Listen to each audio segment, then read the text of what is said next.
ঘি উঠে যাচ্ছে।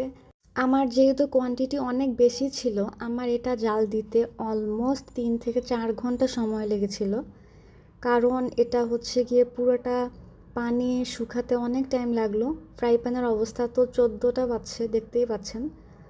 আপনারা করলে অবশ্যই এটা ফ্রাই প্যানে না করে নর্মাল যে আমরা কড়াই ইউজ করি সেগুলোতে করবেন, না হলে দেখা যায় ফ্রাই প্যানটাই নষ্ট হয়ে যায়।